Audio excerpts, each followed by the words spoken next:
I'm Sammy. I'm a music video and commercial director and digital artist, I guess. I always see my video work as being an escape from reality. A lot of my work isn't really anchored in reality. It kind of lives in its own hyper-stylized world. In my brain, dance, color, and video work kind of all live in the same world in my brain. They're all intertwined. And so when I'm listening to a song, I picture what movement would look like, what colors would go well with the tone, with the vibe, with the mood of the song. This is a Rubik's Cube with a face, and it's kind of inspired a lot of my new work right now, where I'm doing composite portraits of people and combining people's faces in sort of this patchwork kind of aesthetic. As a teenager back in Vancouver, I basically lived and breathed much music. I started doing, with a little shitty camcorder, really shitty music videos for songs I loved. My first real music video, like seeing it on Much Music and stuff, was at that time like so validating and so stupid now to think about, because I'm like, well, like what the f does that mean? But at the time I was like, f, like I've made it. Yes. Yeah.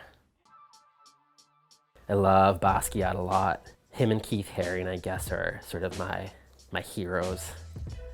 What I love about Basquiat's stuff is he's really into and really inspired by jazz music, knowing that you can kind of see sort of this musicality in his work, which I love. I always find sort of like music and rhythm in things I'm watching. So if I'm like walking down the street, for example, like even like sounds of things like cars passing by, the streetcar passing by.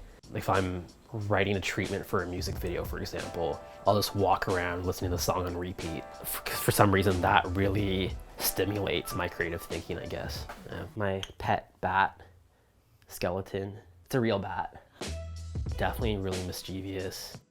Going to my next door neighbor's house and like cutting all of her My Little Pony's hair off. And I think my brother and I even used to like flush my mom's jewelry down the toilet because we used to love seeing like sparkly shit going around in circles.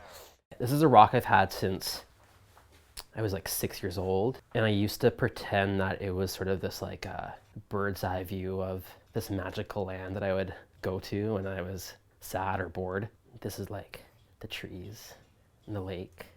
I'm like a quintessential introvert. I think people probably perceive me as being extroverted, but I'm like a textbook introvert. Yeah, my party's Yes Yes Y'all. It's a queer hip hop party, hip hop, dancehall, R&B. It kind of spawned from this need in the city for safe spaces for queer people of color. It's still growing and becoming bigger and bigger, which is awesome. DJing is a lot. You know, it's based on beat and it's based on like creating a mood and a vibe for people dancing around you. And it's also sort of this like relationship between like, if I'm playing a track on this table, how it relates to a track on this table, and then sort of how that relationship relates or is processed by people around. I wouldn't consider myself a great dancer, so I really appreciate and live vicariously through people that can move and articulate. So I think that's definitely sort of a running theme in my work. I'm stubborn as f***, like to a fault. Yeah.